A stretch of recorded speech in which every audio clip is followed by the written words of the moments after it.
Joshua Williamson and Daniel Sampere unleash the Infinitude as the Flash races through the multiverse to free the Justice League, but in doing so begins a chain reaction that could cause the utter destruction of the entire multiverse. Joshua Williamson takes us into the middle of the Dark Crisis event, or as it's known from now on, Dark Crisis on Infinite Earths, on account to the infinite universes from the original Crisis on Infinite Earths being reborn anew into the multiverse for better or worse. While Williamson has a lot of building going on with Prior and the Darkness, the book really excels in its quieter moments, especially those parts between Nightwing and Alan Scott, where Williamson uses the JSA just perfectly and not as some third act saviors who'll come in and pick up the pieces and punch everyone and get things sorted, but as grounding rods for the younger heroes and people these heroes, like Dick, can talk to and go to for advice. It's the perfect use for these older legacy characters and helps reinforce Dick's role as the main leader of these younger heroes. Williamson also peppers the issue again with some fantastic connective tissue, with great callbacks to Scott Snyder's run on the book and of course the original Crisis of Infinite Earths, ending out the issue with a play-by-play of the original Crisis sequence of the multiverse being birthed into existence. Swamp Thing also gets a brief spotlight to remind people that, hey yeah, he actually fought the Great Darkness once before, which was a really deep cut, and it led to a really interesting premise change in that the darkness itself, which as a concept is neither good nor evil, has been corrupted by something evil, so that's quite an interesting mystery to go into the back half of this series with. Daniel Sampere again knocks it out of the park with more fantastic visuals of heroes fighting villains, and for a big part of the issue, villains fighting villains. Sampere's style on the JSA is just so good, especially with Alan Scott, who's the main JSA member we see a lot of this issue. And here he's always lit by the green flame of his ring, with rich deep shadows just encompassing him, almost like he's the literal light in the dark, which fits him story-wise so well. Dark Crisis of Infinite Earths issue 4 was an excellent middle of the event issue that delivered on a big cliffhanger ending, but really excelled in its character moments and discussion around legacy and those who lead younger generations towards the light. I'm going to give this issue a 10 out of 10.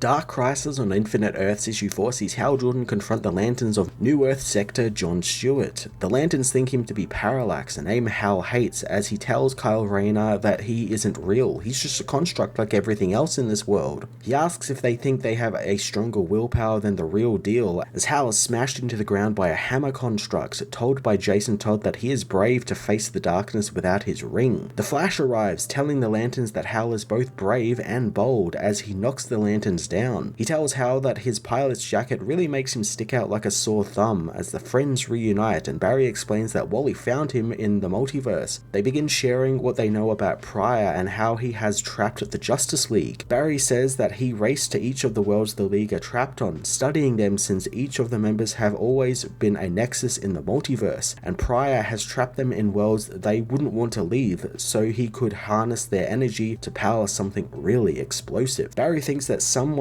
out there could help them, but Hal needs to help him snap the person out of Prior's control, and that means traveling to their world. Hal knows that Flash needs to carry him now, so Flash grabs him and races off into the multiverse. On Earth Zero, the Justice League continue to do what they do best and save people with the help of the JSA. Later, Mr. Terrific explains that for years they have tried to understand the order of the multiverse and the level of manipulation it's undergone, and after the Batman Who Laughs and Perpetua, the multiverse was restored again, but the damage wasn't evident until after the Justice League died, when dark energy began revealing itself in a pattern they cannot properly identify yet. However, Michael thinks that it's connected to Deathstroke's attacks. Donna tells them that Slade has been missing for 24 hours now and hasn't resurfaced, but Wildcat thinks that's because the JSA are there now, and they have him on the ropes. Superman doesn't want to underestimate Slade, and Cyborg agrees, but Slade is just the beginning, since the Dark Army that killed the Justice League could be on their way to Earth Zero right now. Mr. Terrific can't believe he's thinking it, but the smart thing for them to do right now is to hope for the best and plan for the worst.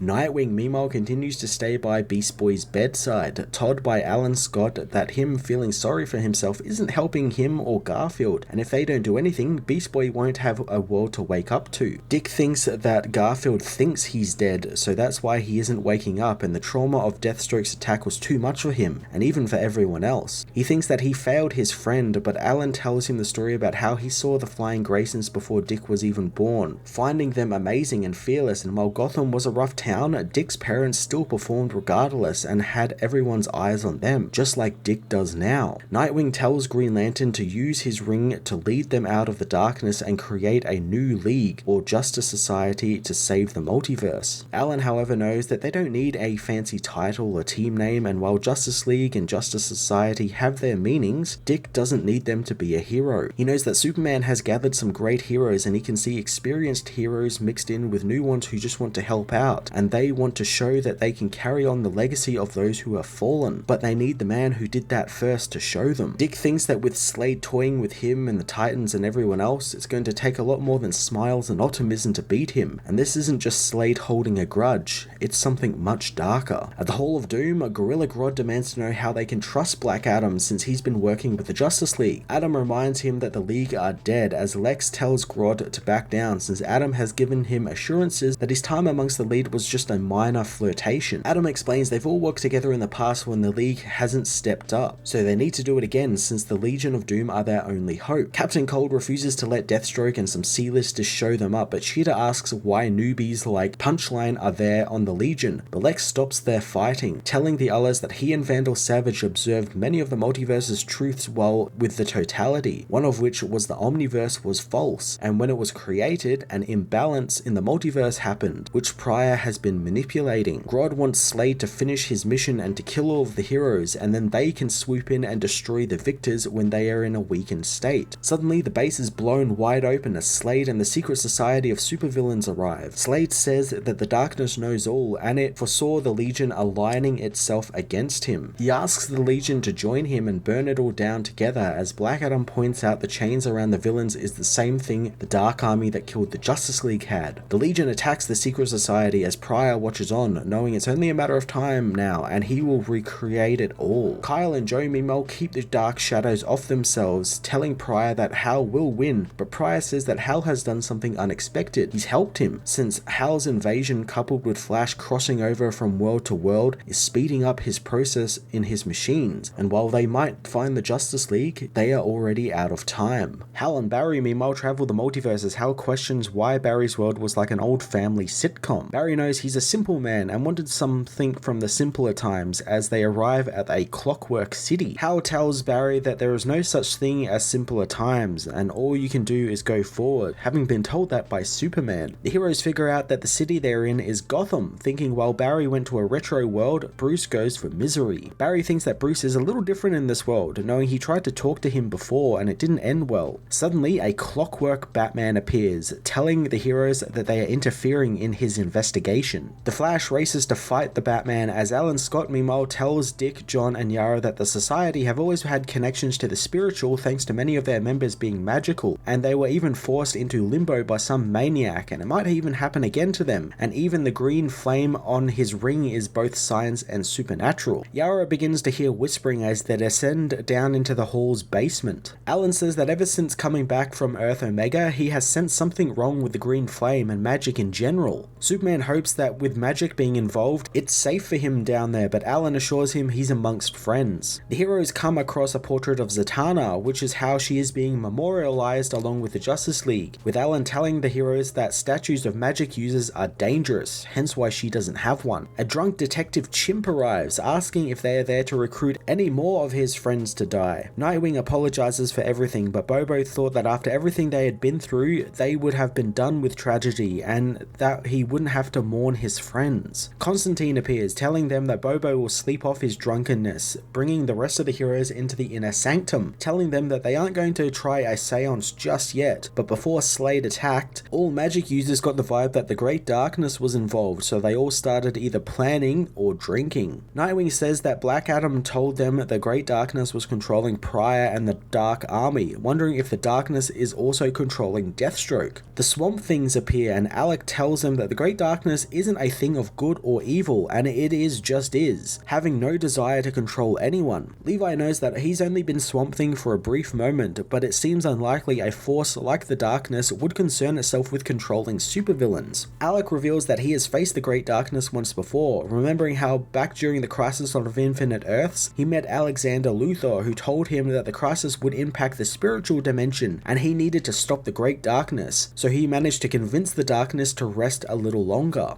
Levi thinks that this is why the Darkness's acts are so weird, but Constantine tells him to just spit it out, so Levi suggests that he doesn't think they are actually facing the Great Darkness, but something that has corrupted it. The Legion of Doom, meanwhile, continue to fight against Slade and his society, as Lex discovers the dark infected villains are pulling power from the edge of the multiverse, and it's all run through Slade, meaning if they take him out, they take them all out. Adam warns him not to attack him, but Lex doesn't listen, taking the fight to Deathstroke. Mr. Terrific soon picks up a surge of energy within the anomaly as Hal notices Batman's Dark Earth is beginning to fall apart and the skies are turning red and black. Slade thinks that Lex was meant to be smart, so why is he on the losing side now? But Lex thinks that the one-eyed man has always lacked true vision, and he was always just a hired gun. However, he's not pulling his own trigger anymore, and he's being controlled, knowing all about that after having been controlled when he tried to gain great power himself. Lex knows it won't get Slade what he wants, promising to help him as he points his repulsor at the back of Slade's head. Suddenly, Prometheus infects Lex with the Great Darkness from behind as Pryor notices the worlds he created with the Justice League are starting a chain reaction. The rest of the Legion of Doom fall to the darkness as Mr. Terrific knows their multiverse can't hold them all, as Pryor weeps tears of black blood as the infinite Earths of the infinite multiverse are reborn.